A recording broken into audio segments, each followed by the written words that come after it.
Salve peixeiros com orgulho, bem-vindos a mais um vídeo do canal SFC Raiz para falar sobre o nosso peixão. Como sempre agradeço de coração os membros deste canal, são mais de 814 membros.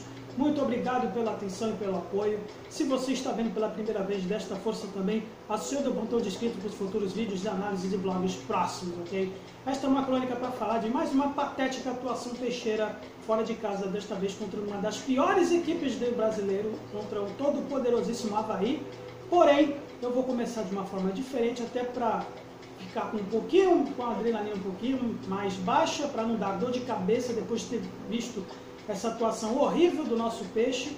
Vou falar de um assunto ainda inerente ao que aconteceu na quarta-feira, na eliminação da Copa do Brasil frente ao Corinthians. Muito tumulto que pode até causar aí consequências para o nosso alvinegro, como perda de mano de campo. Certas coisas que eu gostaria de falar aí, que até tentei fazer um vídeo próximo aí de outra rede social, porém eu vou me sentir mais à vontade para falar agora de alguns episódios aí que aconteceram, como não se sabe, parece que alguns torcedores rivais, em especial desse rival, parece que está no DNA de fazer gracinha na casa dos outros.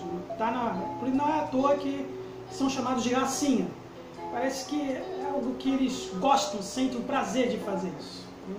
Não que eu seja a favor da violência, muito pelo contrário, eu sou contra, sou radicalmente contra certos fatos que não se justificam, como o caso da invasão de campo, da agressão ao Gácio e da maneira como foi também, né, certos artefatos que estranhamente adentraram na Vila Belmiro com uma torcida organizada já sofrendo punição, impedida de entrar com instrumentos musicais, impedida de entrar com faixas, impedida até de entrar com camisas, e ainda assim conseguiram entrar com os artefatos que atiraram no gramado, que podem causar aí, inclusive, prejuízo para o clube. Bom, mas começando, esses episódios dos chamados infiltrados, eu estava no setor 24 e teve inclusive foi flagrado, em um vídeo anterior, vocês podem ver no link, alguém que deve ter se empolgado demais e teve que sair às pressas para não ser linchado.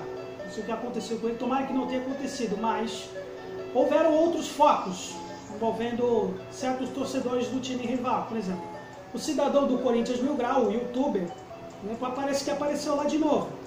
E é curioso você ver essas figurinhas aparecerem, porque já não é a primeira vez que ele faz isso.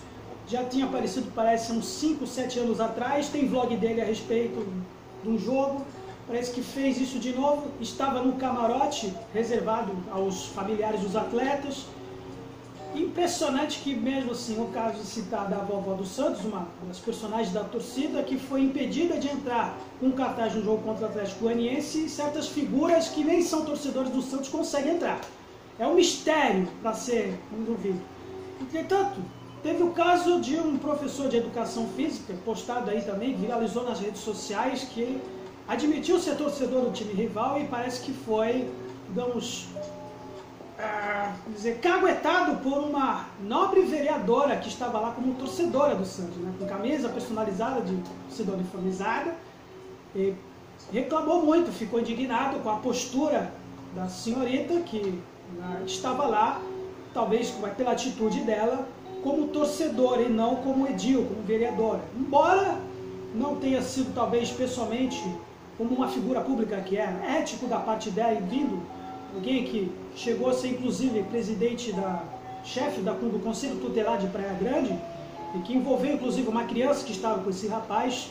Porém, dá para entender a atitude do cidadão, que está já bem grandinho para saber que existem certas regras, determinações que existem por um propósito, como o caso da torcida única. E por causa que existe torcida única, para evitar justamente peselar para a segurança das pessoas, inclusive criança que estava acompanhada com esse rapaz. Então, apenas uma dica, porque eu passei por um caso semelhante, num jogo contra o RB Bragantino, que eu levei familiares que também não são santistas. No caso meu, um primo meu que é gaúcho, torcedor do Grêmio, que queria levar o filho para assistir um jogo na Vila Belmiro. Eu levei, paguei os ingressos, mas para assistir no portão 1 e 2, reservado à família. Apenas uma dica para o cidadão, se caso ele estiver vendo esse vídeo, se chegar a ele. Porque certas coisas, amigo, é bom você evitar, é bom você saber do chão de pisa. Não justifica nada a violência, mas o cidadão adulto, ainda mais sendo professor de educação física, sendo ele professor, não ter essa certa consciência do porquê que existe torcida única, sinto muito, meu amigo. O senhor não dá para também concordar com a sua atitude também de levar uma criança justamente num setor que, mesmo nesse jogo contra o RB Bragantino, mesmo não estando no setor família, deu para se presenciar uma confusão envolvendo torcedores e polícia. Um rapaz chegou a ser, inclusive, ser conduzido, isso no intervalo de um jogo cujo na torcida não existe uma rivalidade de torcida com o RB Bragantino. Nesse jogo houve treta, ainda mais nesse jogo, com essa importância, como foi no jogo de quarta, com esse rival, levando o filho, expondo o filho a esse risco, não vale a pena, né, senhor? Então, é só isso que eu também tenho para falar, que eu talvez seja associado ao que pode acontecer, e tomara que todo santista não tenha, né, o desprazer de olhar no fim da temporada, nem mais os casos lamentáveis, as cenas lamentáveis que a torcida proporcionou e que podem sim prejudicar o clube, que foram semelhantes a um evento passado há 4 anos contra o Independiente. Na ocasião, um cidadão que depois descobriu-se é membro de uma dessas associações aí, que vira e mexe e entram na política do clube, que começou aquele tumulto, jogando bombas, aliás, com o mesmo artefato. Pode ser talvez uma mera coincidência. Não quero ser leviano aqui, mas como associado, como torcedor que também sou, eu gostaria muito que talvez seja esclarecidos certos fatos para que no fim do ano, vendo esse time dessa campanha e torcer mais uma vez para não cair, no momento que vamos precisar da Vila Belmiro e vamos precisar da torcida, talvez certas pessoas podem ser responsáveis pelo que pode acontecer e tomara que não aconteça. Mas voltando aos casos de 2018, o cidadão depois descobriu-se que encontrou-se numa reunião com um membro do CG na época. Então, cidadãos assim que usam, né, da frustração espontânea da torcida para manipular para o uso de fins políticos que podem acarretar em prejuízos para o clube, isso já tinha que estar no passado. E tomara, eu quero acreditar que esse episódio que ocorreu na quarta-feira não tem esse propósito também, porque o resultado, o estrago pode ser muito grande se o Santos não terminar pelo menos o mínimo de pontos para escapar do rebaixamento. E se isso acontecer, a responsabilidade vai ser desses senhores, desses caras que usam, se exploram o sentimento da torcida para fins que não podem, que não deveriam estar dentro de campo.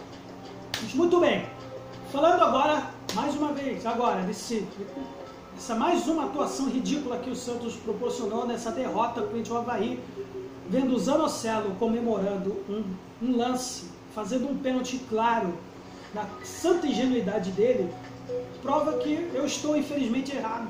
Eu gostaria de estar errado, mas eu estou correto. O cidadão é totalmente, não tem personalidade alguma de decisão e ainda por cima é ingênuo na marcação. Fez um pênalti bobo que custou aí, né, uma vitória para um dos piores times do brasileiro, o Avaí. Marcelo Fernandes, mais uma vez, provando que não está pronto, ao contrário do que ele pensa, para a vitória que ele teve diante do Atlético Goianiense. Eu posso ter essa impressão de que eu elogiei, na verdade eu elogiei apenas como sendo o que ele é, um auxiliar técnico e nada mais além disso. Que Marcelo, você provou que você não está pronto, ao contrário do que você disse. Empolgou-se demais com a vitória, se deslumbrou-se demais com a vitória na semana passada, mas a escalação que você fez hoje, imitando o Fábio Carilli, imitando o Fabian Bustos, prova que você não tem personalidade também para ser um treinador efetivado. Você colocar Camacho e Zanocelo no meio do campo, colocando Camacho, um cidadão, aos 90 minutos, você tendo Vinícius Balieiro, embora sendo garoto, Vinícius Balieiro, coisa que você podia ter feito, né, ter imitado o que você fez na semana passada, você insistiu com o Camacho como o primeiro volante. E o que se viu, um buraco no meio, com a equipe tomando sufoco do Avaí, numa marcação-pressão, e com ele não conseguindo acompanhar quem vinha do meio do lado dele. Então, Marcelo, as chances várias que você teve, você tinha. Então não dá mais. Você podia estar aí, currículo você tem. currículo você pode aí fazer mais um cursinho para você se aperfeiçoar como treinador principal, mas no momento, meu amigo, você não pode ser treinador efetivado do Santos não, pelo que se viu na escalação de hoje, pelo que, repetindo os mesmos maneirinhos que fez o Bustos, colocando depois Lucas Braga na lateral direita, colocando o Juan Seco de novo e Lucas Barbosa, que foi uma desorganização total, foi uma equipe que não teve organização tática alguma, não conseguiu sequer criar finalizações maior do que a do Avaí, foram 12 contra 5, não conseguiu armar jogadas, mas continua com esse problema de criação de jogadas, tendo depender de Sanches, um jogador em fim de carreira, para fazer articulações, e depender desse garoto Zanocelo, que no segundo tempo, quando ele tinha a chance de chutar de longa distância, com o bola no centro do pé dele, tinha uma avenida, ele resolve cortar para dentro e proporcionar um contra-ataque que ocasionou uma falta que o Léo Batistão fez para cobrir o seu Camacho, que tomou o cartão amarelo. Então, cada coisa, cada situação que você vai ver. Por exemplo, Felipe Jonathan, é outro rapaz que, embora Lucas Pires não estava no jogo, na partida, mas não dá mais para esse cara. Ele tem que escutar que esse Felipe Jonathan é um dos veteranos da equipe. Não dá, não tem perfil para ser líder de elenco. O João Paulo está numa furada. O João Paulo está numa furada, porque ele tem que, agora com a ausência do Maicon, embora o Luiz Felipe não tenha comprometido, pelo contrário, quem comprometeu foi o Bauerman, que entregou dois lances, que, por incrível que pareça, foi pouco. O Avaí ganhou de apenas 1-0 e foi pouco. Pelo que se viu no segundo tempo, podia ter feito mais. Que a gente não tem a capacidade de sequer, mesmo com uma equipe limitada, não tendo o Rodrigo Fernandes, não tendo outros jogadores. Né? Não, tudo bem, tem problema. O Avaí também tem problemas de articulação, tem problemas no meio, mas conseguiu contrabalançar isso com cruzamentos espetados na área, que causou um verdadeiro pandemônio na nossa zaga, criou situações de jogadas aéreas que a gente não consegue criar, nem com o Madison, que seria o único cara nosso de velocidade, hoje está péssimo também fisicamente. Estamos hoje, aliás, com o físico de uma equipe de Série B. Impressionante. Não dá para culpar o calendário, alguma coisa está errada com essa equipe. Como é que pode uma equipe não conseguir, certos jogadores não durarem o segundo tempo? A gente está falando de Santos Futebol Clube, galera. A gente está falando de uma equipe que é uma das maiores vencedoras em competições nacionais. Não ter os jogadores com preparo físico, certos jogadores, o Léo Batistão, por exemplo, de São Crônica, Madison também travou. Alguma coisa está errada no nosso departamento médico, no nosso departamento físico. Não é normal isso acontecer. Tomando vareio físico até do time do Avaí, cara. Isso não pode acontecer. E está na mão da diretoria isso. Alguma coisa tem que acontecer. E não adianta, né? Tem que ter algum membro do CG explicar isso, e ficar se escondendo por detrás de um garoto de 18 anos que é o Marcos Leonardo em coletiva de imprensa. Quem é, além do seu Rueda, que pode explicar isso? Quem pode dar cara para bater, para falar sobre esse fator? A torcida já provou, já demonstrou certas situações que podem até prejudicar o clube e estão querendo que essas situações se repitam também dessa forma. Não sendo contra a violência, mas estão brincando com fogo.